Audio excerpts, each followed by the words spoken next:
Records of Scotland Yard, London, 1885. Name, Alice Alquist. Address, 9 Thornton Square. Cause of death, strangulation by person or persons unknown.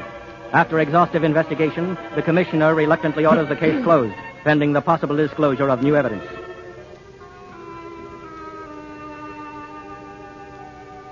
It's many years later, and memories of Alice Alquist and 9 Thornton Square are all but forgotten. On the shores of Lake Como in Italy, a young bride and her husband are on the terrace of their villa, gazing enraptured at the beauty of the early morning. I shouldn't have awakened you, Paula, darling, but it's such a wonderful morning. Thank you for waking me, Gregory. Oh, you know, I was dreaming of our life together. How did you see it, Paula? I saw all the places where we'd be together, lovely places like this. I was thinking of our life, too, only I heard it in music. Something alive with happiness, with all the feeling of the early morning. This morning? Yes, with the sun rising, light in your hair as it is now. When will you write it, darling? Oh, someday when we've settled down. Where? Where would you like? Paris, perhaps? Paris? Mm-hmm. What about Rome? Or London? How do you feel about London? London? Oh, Paula, if you won't laugh, I'd like to tell you something. I won't laugh. It's silly, but I was in London once in the winter. A poor and unsuccessful composer. It seemed to me no city in the world could be colder to the homeless or warmer to the ones who had a home. Oh, my darling. I used to long for one of those quiet little houses in a square with a woman I should one day come to love. Paula, could we settle down in London? Wouldn't have to be a house in a square. Perhaps... Paula, why do you look like that?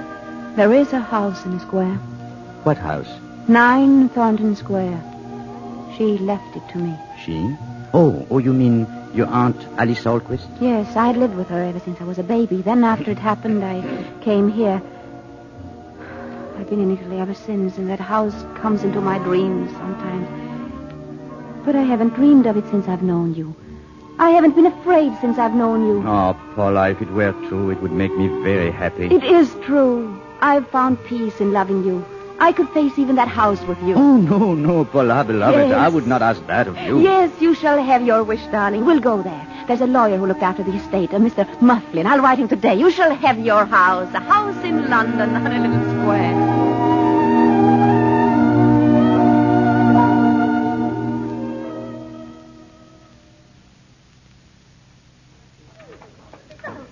Yes, you don't remember me. I'm Miss Thwaites. I live just across the square, number 16. Oh, yes. Yeah, how do you do? Paula, dear, we mustn't keep Mr. Mufflin waiting at the door. Coming, darling. I'm sorry. Don't tell me you're coming to live here again. Yes, my husband Please, and I... dear. I'll call on you directly you're settled. Yes. Goodbye for the present. Bye. Goodbye. Goodbye. I'm so glad we are to be neighbors. I'm sure you'll find everything in the house in order, Mrs. Anton. Well, here are the keys. Now, if there's anything further I can do... You've been most kind. Oh, about your income, Mrs. Anton. Shall we send the monthly draft here or to a bank? Well, Gregory... Well, I would think here, darling, at least temporarily. Then to here, if you please. Certainly. Just one more matter, and then I'll be going. You inquired about servants. Oh, yes. I'll send in a housekeeper tomorrow. She's very capable, but a little hard of hearing. Hard of hearing? Of course, if you'd rather... No, send her in. We can interview her, at least. Her name is Elizabeth Morgan. I'm afraid I haven't yet found a housemate. Oh, please, don't think about it. We're deeply grateful for all you've done. Thank you. And need I say that I hope you'll both be very happy. Good day. Good day. Well, this is our house, Gregory. Shall we go in? How well you remember everything. Paula, what room is this? The drawing room. Well, come, dear. Aren't you going to show it to me? Will you light the gas, please? Oh, the gas. There. That's better. Paula, what a handsome room. But to see it like this, all the furniture covered up and so quiet. There was always parties in this room and flowers. There are always flowers. Those must have been wonderful days. It's so dead in here now. The whole place seems to smell of death. I'll open the window. There. All be fresh again in a moment. Oh, what is this, dear? This glass case. Oh, that's where she kept all her little treasures, all the things she collected on her concert tours. She was so proud of them. The glass is broken. It was broken that night. All the things were disarranged, but there was nothing missing. Oh, I know all these by heart. This glove... Oh, be careful, darling. The glass. She wore this glove in Romeo and Juliet. A command performance in Covent Garden. One little glove. I used to ask her what happened to the other, but she'd only laugh and say she'd given it to a very great admirer. She would never tell me who. I wish I could have seen her. You can see her. On the wall. Her portrait. Paula, it's unbelievable. How much you look like her. Only you are still more beautiful. She's painted there as Empress Theodora. That was her greatest role. When she sang it in St. Petersburg, the Tsar came to every performance. It was here that I found her. That night, here in front of the fire. And her own portrait. Darling. I was in bed when something woke me. I came running down the stairs, frightened as if I already knew what had happened. She had been strangled. Her lovely face was all... Oh, I can't stay here. I can't stay here. Paula, that's all past. It's long ago. You must forget about it. Gregory, your arms, so strong and safe. All those things that remind you so of her, we will put them away. Yes. We'll make it a new house with beautiful new things for a beautiful new life. Yes, darling, yes. And then later we'll have people here and parties again. Wouldn't you like that? Oh, of course, dear. But later.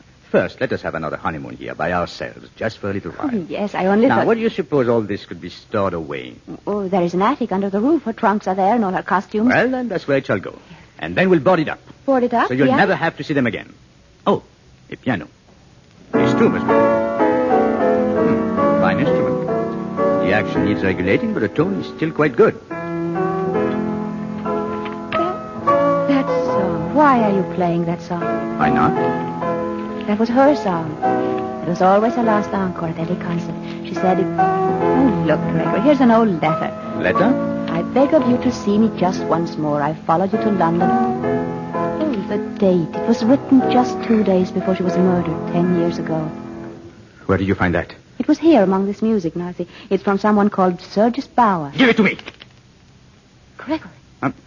I'm sorry. I didn't mean to snatch it. It's just that... But why should a letter upset you so? It isn't that. I'm upset for you, darling. All these things reminding you of her. Oh, my dearest. Well, you're afraid of anything. There cannot be any real happiness for us. You must forget her. No. Not her, Gregory. Only what happened to her.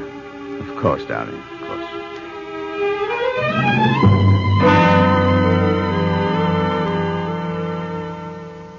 Elizabeth. I'd like to see you, please. Elizabeth. Yes, sir? Elizabeth, you've been with Mrs. Anton and me now for 2 months.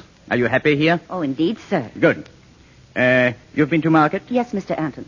While you were gone, I've been interviewing a housemaid. Is she hired, sir? I'm not through talking to her. She's in the kitchen. You may tell her to come in now. Yes, sir. Now, wait a moment. Outside just now, didn't I see you talking to our neighbor, Miss Thwaites? Oh, yes, sir. She seemed so anxious to call here, sir. What did you tell her? You told me that seeing people is not good for Mrs. Anton. I asked you a question. Of course, sir. I told Miss Thwaites that the mistress hadn't been feeling too well lately and perhaps she should wait. Thank you, Elizabeth. You may send the girl in now. And might I ask about wages, sir? £16 a year. Is that satisfactory? Yes, sir. What about her? Her? Elizabeth, the housekeeper. She looks strict like. Did you see the way she looked at me? Well, perhaps it's the dress you're wearing. It is a little, shall we say, loud. I hope you're not a flighty girl, Nancy. I don't think so, sir. Do I have to share a room with her? No, if you prefer, you may have a room downstairs. Now, remember, your mistress is very particular about everything being correct. Is she, sir? Oh, Paula, dear, this is Nancy, our new housemaid. Yes, how do you do? You may go now, Nancy. Very good, sir. Well, she seems a nice girl, Paula. Yes, I'm sure she'll do. Are you ready, dear? All ready. All ready to have my wife show me a wonderful city of London. Let me to get you. You're like a summer's day. Oh, it's because I'm so happy. You know what that is? Oh, yes. 3 months ago today, we became man and wife. Oh, I have a little present for you, Paula. Here. Oh, Gregory. Where did you ever find anything so beautiful? Oh, it's just a cameo brooch that belonged to my mother. And now it belongs to you. Oh, I shall wear it always, always. How sweet of you to give me this. No. Oh, What's the matter? the clasp. Oh, darling, I've broken the clasp. No, I'll have it mended. It just seemed to break off. Your bag? Yes. Here, let me put it in your bag. You might lose it. You know, you are inclined to lose things, Paula. I am. I didn't realize that. Oh, just little things. There now. The brooch is in your bag for safekeeping. Now, You'll remember where it is. Of course I'll remember. I was only teasing, darling. Now, where shall we go first? Well, I have it all planned. St. Paul's Cathedral, then Buckingham Palace, and then the Tower of London. Are you sure you feel equal to such a schedule? Oh, I feel perfectly well, really, I do. Oh, you say that because you know how it worries me. Well, just promise you won't overtax your strength. Promise me? Of course I shall. Come, then. We'll take it easy. We must not rush.